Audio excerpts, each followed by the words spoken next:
Go. I think last week's one has almost 70 views now on I've seen so far. 70 people have seen our study from last week. So see here. On Facebook or Yeah. YouTube? Facebook, yeah. Okay. It was almost 129 on YouTube, and then they brought it down to 13. So even when we do get a decent amount on YouTube, they always delete the majority of it. But yeah. I don't understand that. Yeah, stupid Google. Sally, your camera needs to be on. All right, we're live, everyone. And as our brothers and sisters get their cameras on, I'm going to be starting us off with a song from our sister Shoshana here, Lion of Yehuda, Prince of Peace. Here we go. Here we go.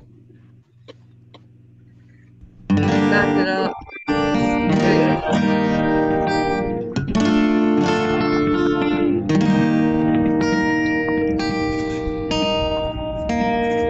Lion of Yehuda, Prince of Peace, you are my shepherd, I am one of your sheep.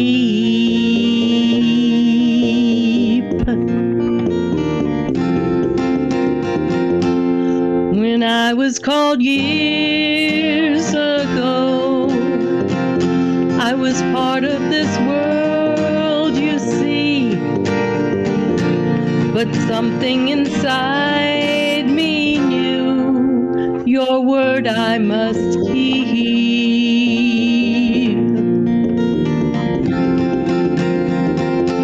Oh, Lion of Yehuda, Prince of Peace, with you I'll dwell always, my troubles will cease.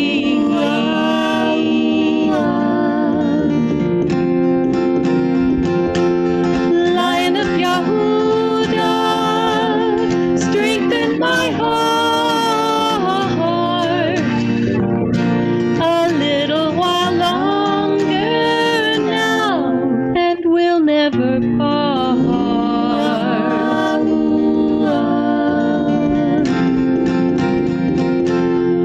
Savior Almighty One, sovereign indeed, Lion of Yehuda, you're our Prince of Peace.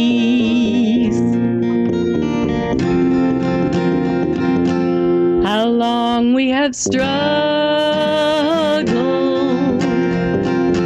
the hills have been steep. You've seen us through fiery trials, 1,000 miles deep.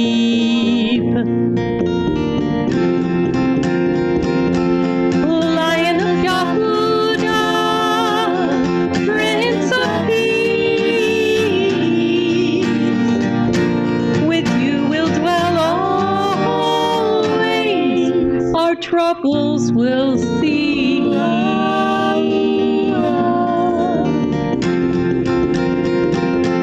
Oh, Lion of Yehuda, strengthen our hearts a little while longer now, and we'll never part.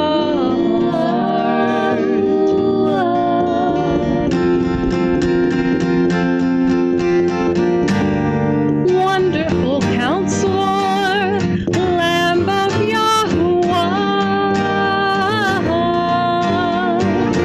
Creator of all things, you're our Redeemer, our Teacher, King of Kings.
never part.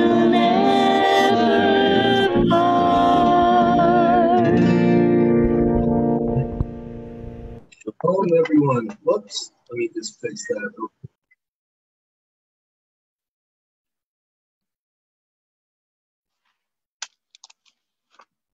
Sorry Doug, about you're that. muted. Yep, sorry about that, everyone. I was just shutting off the music player there. Welcome, everyone. We are the Wakened by Yahuwah Assembly and Yahuwah Almighty and Yahushua Messiah. Today, we will be reading from Bereshit, Genesis 29, and we'll be doing a separate recording for Ayub, Job, chapter 9. So first, we're going to do Genesis 29. So let me get that open here, and I'll have, let's see here. Why is Kindle not showing? That's so weird. Sometimes it's strange. Sometimes I got to like restart Kindle for whatever reason. Very strange. Hold on a second. All right. So I'll be starting the reading, and this is going to be a pretty meaty chapter here. It's got 35 verses here, so this is going to be a pretty meaty chapter. Okay, so Kindle's up now. Now I should be able to get on there. And for some reason, it's not allowing me. Okay, that's really strange. Sally, you gonna come on your camera? Here. I don't know what. There she is. There you go. All right, so sorry about that, y'all. Looks like I'm gonna have to use the Septuagint here. My Kindle's messing up for no reason. All right, here we go. Bereshit, Genesis 29. Yaakov marries Leah and Rachel. And Yaakov started and went to the land of the east to Laban, the son of Bethuel, the Syrian, and the brother of Rebekah, mother of Yaakov and Esau. And he looks, and behold, a well in the plain.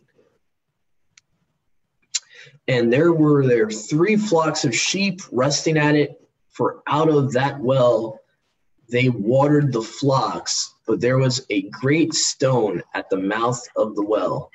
And there were all the flocks gathered, and they used to roll away the stone from the mouth of the well, and water the flocks, and set the stone again in its place on the mouth of the well. And Yaakov said to them, brothers, where are you? And they said, we are of Haran. And he said to them, do you know Laban, the son of Nahor? And they said, we do know him.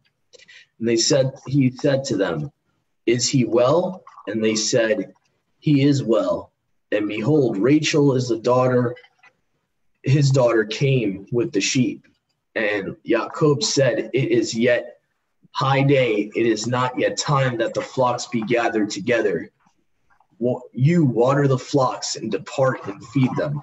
And they said, we shall not be able until all the shepherds be gathered together, and they shall roll away the stone from the mouth of the well. Then we will water the flocks. It's kind of a cool little foreshadowing there. You know, a shepherd rolling away a stone. Hint, hint, hint. Just saying. A little foreshadowing I saw there to Yahusha. While he was yet, what the heck is going on here?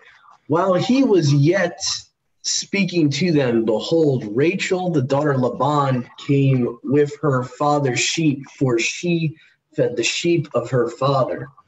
And it came to pass when Yaakov saw Rachel, the daughter of Laban, his mother's brother, and the sheep of Laban, his mother's brother, that Yaakov came and rolled away the stone from the mouth of the well and watered the sheep of Laban, his mother's brother. And Yaakov kissed Rachel and cried with a loud voice and wept. And he told Rachel that he was a near relative of her father and the son of Rebekah. And she ran and reported to her father according to these words. And it came to pass when Laban heard the name of Yaakov, his sister's son, he ran to meet him and embraced and kissed him and brought him into the house. And he told Laban all these sayings. And Laban said to him, "You are of my bones and of my flesh." And he was with him a full month. Kind of interesting wording there. Kind of similar to Adam and Kua there. It's kind of interesting. And Laban said to Yaakov, "Surely you shall not serve me for nothing, because you are my brother. Tell me what your reward is to be." Now Laban had 2 daughters. The name of the elder was Leah, and the name of the younger, Rachel. And the eyes of Leah were weak, but Rachel was beautiful in appearance and exceedingly fair in countenance. And Yaakov loved Rachel, and he said, "I will serve you 7 years for your younger daughter, Rachel." And Laban said to him, "It is better that I should give her to you than that I should give her to another man. Dwell with me." So far we see Laban is being, it seems like he's being honest with Jacob. He's gonna allow him to have the wife that he wants for the 7 years of labor so far. And Yaakov served for Rachel 7 years, and they were before him as a few days, meaning time went so quick, by reason of his loving her. And Yaakov said to Laban, "Give me my wife, for my days are fulfilled, that I may go into her." And Laban gathered together all the men of the place and made a marriage feast. Okay, so marriage feast, interesting kind of paradigm to Revelations there. And it was even, and he took his daughter Leah and brought her into Jacob, and Jacob went into her. So he deceived Jacob. Jacob did not know it was Leah instead of Rachel. And Laban gave to his daughter Leah, Zilpah his handmaid, as a handmaid for her. And it was morning, and behold, it was Leah. And Yaakov said to Laban, "What is this that you have done to me, that I did not serve you? Did I not serve you for Rachel? And wherefore have you deceived me?" And Laban answered, It is not done thus in our country to give the younger before the elder." Well, in my opinion, bud, you should have told him that beforehand. Yeah. If that's the case, that should be part of the deal before he starts working for you. Get, fulfill then her 7s, and I will give to you her also in return for your labor, which you labor with me, yet 7 other years. And Yaakov did so and fulfilled her 7s, and Laban gave his daughter Rachel to wife. Now, I guess where I could see Yahuwah's will being in this is that Yahuwah wanted to test him to see how much he really loved Rachel, to see if he would work another 7 years, if he would still want to marry her, to have to work an additional 7 years for Laban. So I can kind of see Yahuwah's will in this. Instead of, because at first it seems like he loves her, but it's more of an attraction type of thing. It's more of like, she was the more attractive daughter of Laban. So Yahuwah's kind of testing him. He's like, all right, let's see if you really love her. And, type of thing. And he went into Rachel, and he loved Rachel more than Leah, and he served him 7 other years. And when Yahuwah Elohim saw that Leah was hated, he opened her womb, but Rachel was barren. See, Yahuwah did her a favor. He saw that, she was not as loved, and so that's why he opened her womb. And Leah conceived and bore a son to Yaakov, and she called his name Reuben, saying, "Because Yahuwah has looked on my humiliation," the Septuagint says here, "and has given me a son.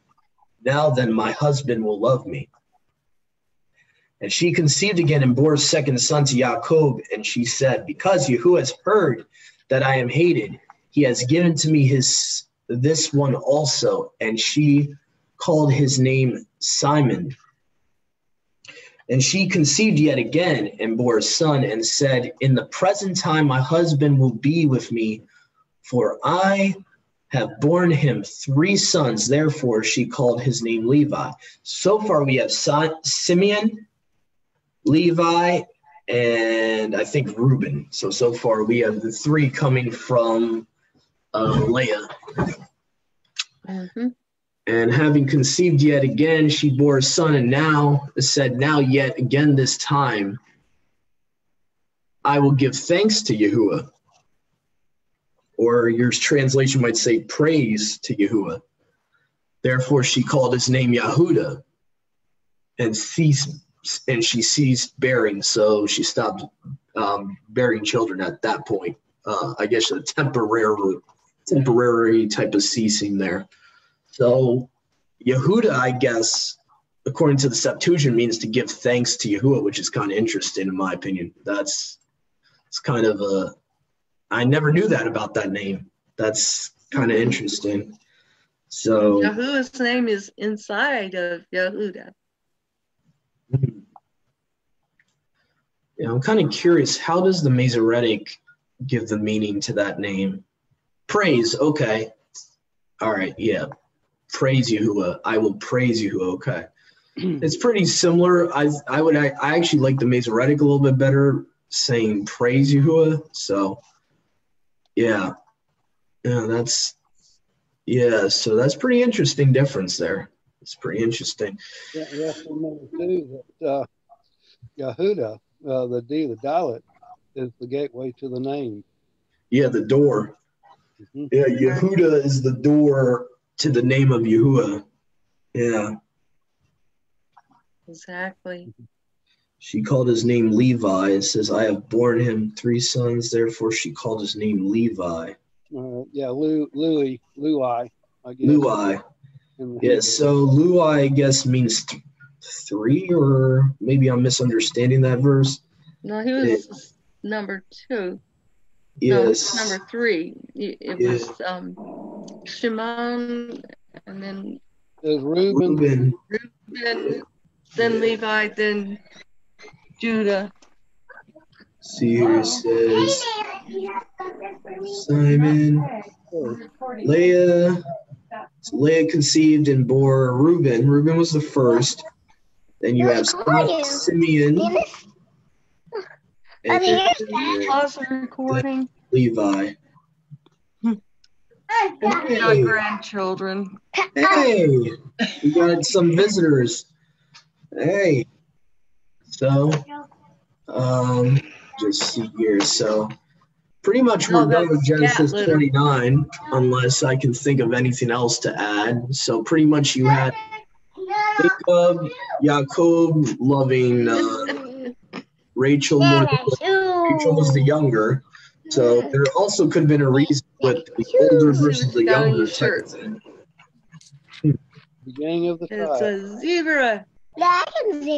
So let me actually, I think we're going to take a break right now before we go on to the Job chapter. So please stay tuned, everyone. We're going to do Job chapter 9 soon. Hello, Sadie. Hi, Sadie. How are you? So we are going to be. This is Doug, and Uncle Dennis. Going to be on a brief break, real quick. Everyone on Facebook, everyone's seen our live. We'll be back soon with Job chapter 9. So please stay tuned. Shalom. What is that? See here. That's not